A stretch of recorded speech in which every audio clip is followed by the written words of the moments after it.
বিশ্ব রাজনীতির উত্তপ্ত অঙ্গনে ফের কাঁপুনি ধরানো এক ঘোষণা এলো তেহরান থেকে।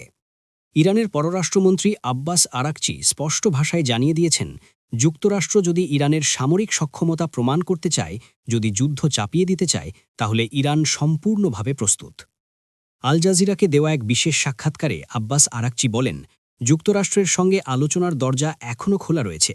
তবে একই সঙ্গে তিনি সতর্ক করে দিয়ে বলেন, ইরান যে কোনো পরিস্থিতির জন্য প্রস্তুত রয়েছে।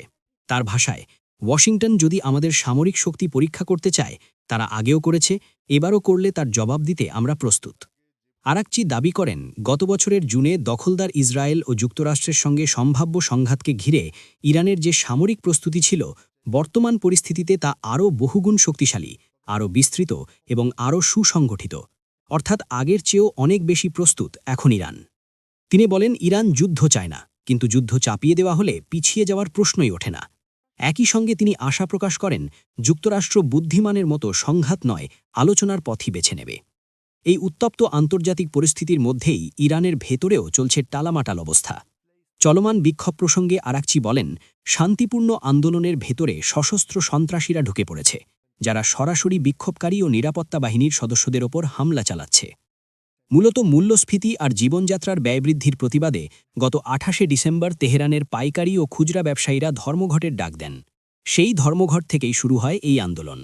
মাত্র কয়েকদিনের মধ্যেই তা দাবানলের মতো ছড়িয়ে পড়ে ইরানের ৩১টি প্রদেশে।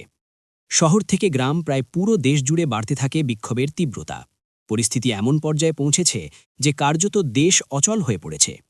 এই বিক্ষোভের পক্ষে শুরু থেকেই দৃঢ় সমর্থন জানিয়ে আসছেন যুক্তরাষ্ট্রের প্রেসিডেন্ট ডোনাল্ড ট্রাম্প।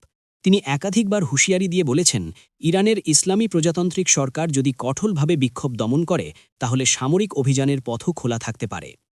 এর মধ্যেই রবিবার ইরানের প্রেসিডেন্ট মাসুদ পেজেশকিয়ান জনগণের উদ্দেশ্যে বার্তা দিয়ে বলেন, দেশের অর্থনীতি ঢেলে সাজানো হবে। তিনি আশ্বাস দেন, তার সরকার জনগণের কথা শুনতে প্রস্তুত এবং সমস্যার সমাধানে উদ্যোগ নেবে। তবে সব মিলিয়ে প্রশ্নটা এখন একটাই, কূটনৈতিক সমাধানের পথে হাঁটবে যুক্তরাষ্ট্র, নাকি সামরিক শক্তি পরীক্ষার পথে এগোবে? আর যদি যুদ্ধ বাঁধে, তাহলে বিশ্ব কি আবারও এক ভয়ঙ্কর সংঘাতের সাক্ষী হতে যাচ্ছে? ইরান কিন্তু স্পষ্ট করে দিয়েছে, তারা যুদ্ধের জন্য প্রস্তুত।